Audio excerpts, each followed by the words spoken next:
Hey, Pastor Jarrett here for day 10 of Let Us Receive Our King by Alistair Begg.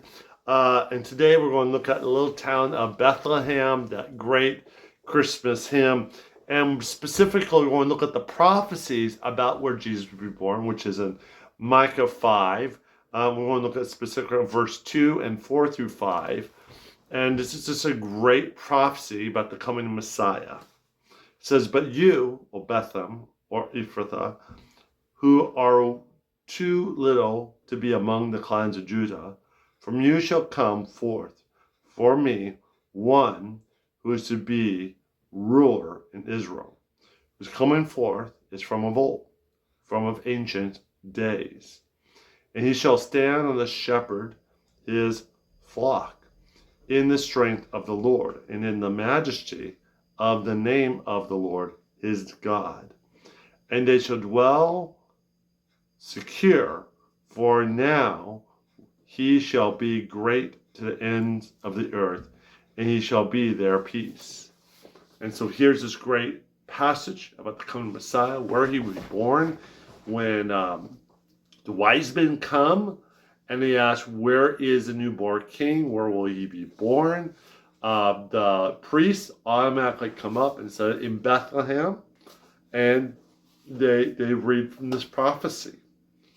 It makes you wonder why there wasn't like an on-duty priest in Bethlehem looking for the newborn king all the time, because they knew that's where it was going to happen. And I mentioned this earlier, but God moves the whole empire to make sure Jesus is born in Bethlehem, which is amazing. And he says this: 7 years ago, the pastor and Bible translator J.B. Phillips delivered a series of lectures that later became a book.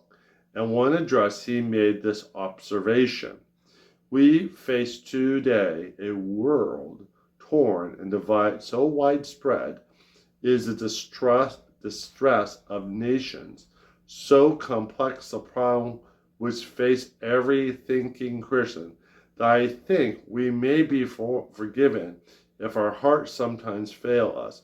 But for our comfort, we may fairly remind ourselves that the worldwide tension and sufferings only seem to us to be more overwhelming than they did to our forefathers, because we are much better informed about them through modern means of news transmissions than they could ever be." And that's a great quote by J.B. Phillips, because that's very true. News is instantaneous. I mean, even just go back 40 years ago, majority of people saw a little bit of news on in the evening, or they read the newspaper. And you go back further, it was only the newspaper or maybe the radio. But now news is instantaneous. Not only is it on TV, now you can newspaper, but it's on your social media, it's on your TikToks, it's on your Instagram. You have available news all the time. And there's algorithms that are designed to capture attention and get you that attention that you're looking for, and they capture. And so often things seem worse than they seem. Phillips was referring to technology like newsreel radio broadcasts. Can you imagine what he would make of things like social media, smartphones, and 24-hour news channels? It's never been easier to stay informed. In some ways, that's a blessing. In other ways, it's overwhelming and anxiety-inducing. Each technological breakthrough comes with the promise that it will bring people together, and that in every generation, people still find peace elusive, even as they long for it. And true, it's very true. People do long for peace, but it seems more distant now more than ever. Like I said, the algorithms are designed to capture attention. A lot of times they get you end up in echo chambers of people who agree with you or angry like you, and so it's very much designed that way. And people are, even though news and media is more able to see it, people feel more distant and far away than they were before. And so are we really more connected? Now, one of the things I often tell people, I said, if you want peace, turn off the news. Stop watching the news feeds on your phone. Turn that off and focus on God. Focus on the Bible. Focus on your family. Focus on your friends. Focus on your, to some degree, because a lot of the stuff you have no control over, and you cause your anxiety and angst and fights within your family, fights with your neighbors, fight in church. And if a lot of us, if we just turn that off and just focus on our local community, we'd be far better than focus on all those things that are making us angry and causing us great angst. He goes on, Micah's generation was no different. The people yearned for peace. 7 centuries before Christ's first advent, foreigners had besieged Jerusalem, and the city's people could barely lift a finger in their own defense. They were a subjugated people, unable to gather enough troops together to fight back against the enemy. There was a picture of absolute disgrace. It must have been a very confusing time for God's people. They were supposed to be a chosen people, set apart for God and the carriers of his great promise to be blessed and restore the world. But now it appeared that all of that was about to dissolve.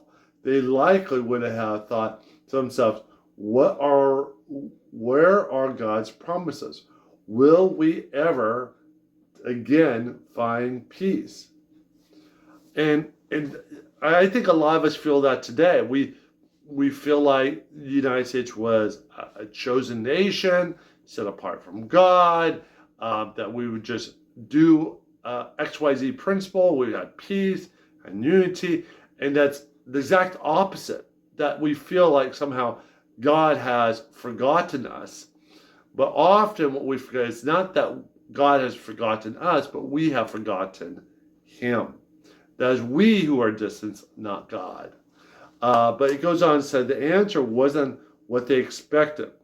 The hope was coming. Micah announced, but the surprise was where that hope was coming from. The promised ruler would reverse the defeats and heal the divisions and bring peace would come from not from Jerusalem, but from Bethlehem. Jerusalem was the royal city, the location of the temple, the primary geographic focus of God's people. Bethlehem, on the other hand, would not have been on anyone's radar. It was too little to be among the clans of Judah, and would not have made their top 100 list, let alone the top 10. Yet the significance of Bethlehem is found in its insignificance. Now, it is interesting because you thought Jesus would have born in Jerusalem, maybe to a priesthood, maybe to someone of power, maybe someone who had military might or something. And he's not born there, but in this little town of Bethlehem, this town of bread. And he says this, thinking about the rest of the Bible, sort of realized that this makes perfect sense. This is how God works. When Goliath turned the people of Israel, the strong and brave soldiers of Israel fled. And said God used a small, insignificant shepherd boy from Bethlehem, of all places, with 5 stones and slings to deliver God's people. This is God's way. And you think about throughout time, often God you would use not the firstborn, the secondborn, or fifthborn. God would often use the people that was least expected. You think of not Benjamin, but Gideon, from the smallest tribe, the smallest people. Even when God first told Solomon, he was insignificant. Not Solomon, Saul. He was insignificant. And so God often uses the insignificant, the humble, to do great things. And that's a great reminder for us that often we think only God could use people who are great. We think God can only use someone like John MacArthur or John Piper or Billy Graham. But God often uses insignificant people to do great things. And sometimes the insignificant actions sometimes have a bigger transforming events. He then says, now Micah announces once more a shepherd king would come from the little town Bethlehem, who would stand in a place of authority, shepherd his flock in the strength of Yahweh, grant security to those who trusted in him. And in him, Micah said, God's people would find lasting peace.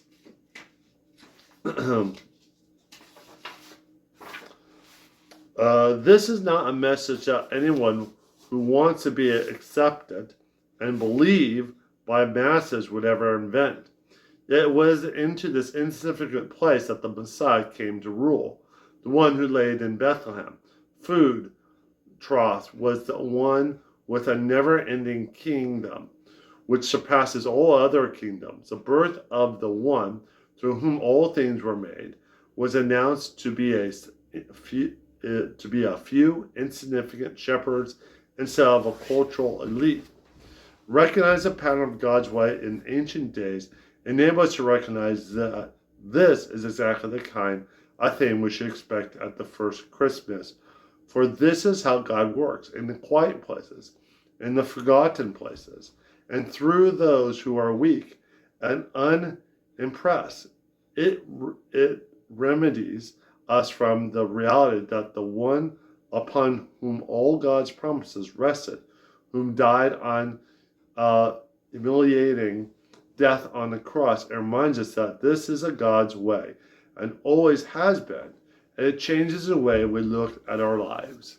And that's why, a lot of times people, well, I need to be born like in Silicon Valley or New York or Chicago or LA to be something. But Jesus was born in a very small, insignificant town. I pastor in a small town called Dexter, Maine. Very small, about 3,500 people. A fairly insignificant town, but God can and does use people from insignificant background like this to transform the world. God is always using the humble and the insignificant to do amazing things.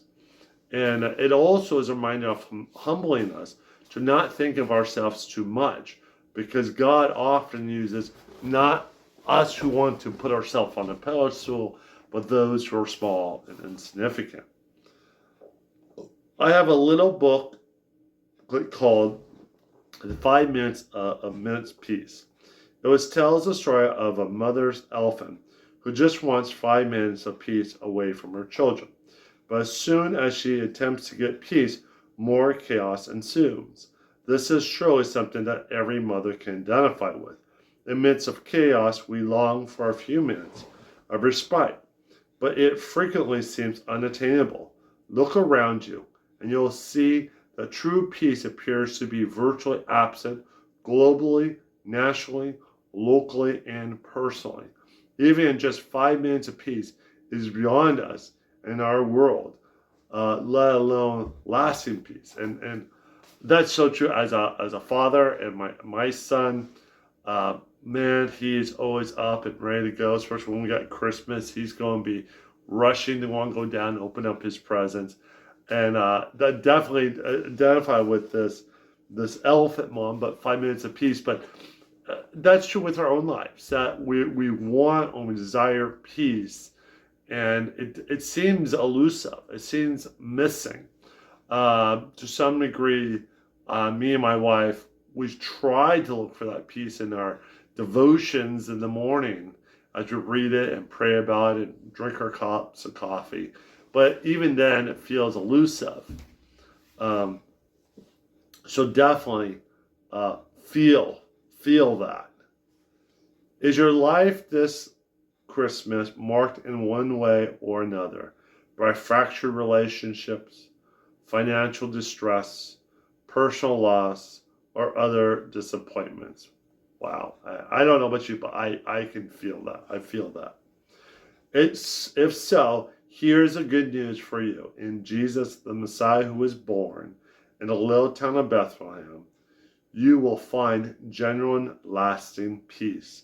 The peace is first and foremost with God Himself, and then is with ourselves and within ourselves, our relationships and communities. As we learn to reflect the God of peace in the way we approach tension and difficulties and conflict. Yes. God is at work often in ways unseen by most and unreported in the scrolling media channels, just as in Micah's day, just as in Jesus' day. But this is a world into which the Messiah, the Prince of Peace, was born, has come to bring the supernatural and eternal peace to all who trust in Him. Whatever else you face, you can enjoy the peace with your Creator, and He died to win for you. Then knowingly you are at peace with the only one whose opinion matters eternally. You will be able to walk out into the world to seek, by His grace, to live at peace. And that's really where we find peace. We find peace with God in salvation. We find peace with God that He's sovereign and in control. We find peace that He is guiding and directing our life. And even your insignificant life is not insignificant. God sees you and understands what you're going through. And one of the things that Jesus did is to come to bring peace to the world, and peace in your life, in my life, and in the world through the gospel. The reflection question is there a relationship that you can seek to bring peace today, empowered by knowing that you're already at peace with God? Man, there's relationships I can think of that I would like to see bring peace to, but where they're willing to do that, I don't know. But I definitely can think of some people, and maybe you probably can too. Does the truth that God works in the quiet and forgotten places through those who are weak and unimpressive need to humble you a little or raise you up a little?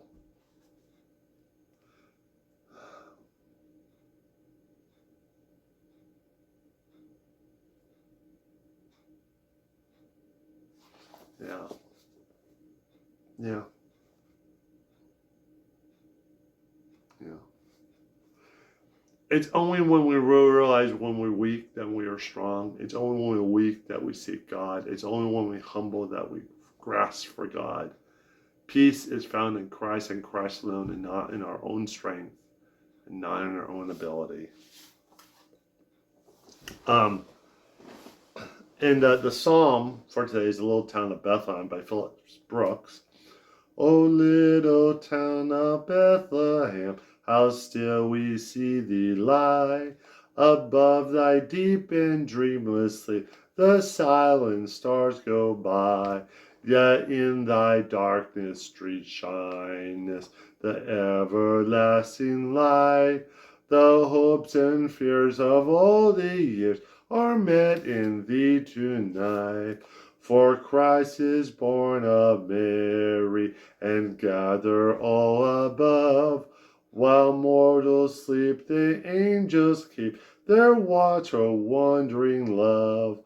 O morning stars together proclaim the holy birth, and praise and sing to God the King, and peace to men on earth. How silently the wondrous gift is given. So God imparts to human heart the blessings His heaven. No ear may hear His coming, but in the world of sin, where meek and souls receive and seal, the dear children Christ enters in. O holy children, Bethlehem, descend to us, we pray. Cast out our sin and enter in. Be born in us today. We hear the Christmas angels, the great glad tidings tell. Oh, come to us, abide with us, or Lord Emmanuel. Great hymn. God bless you. Have a great day.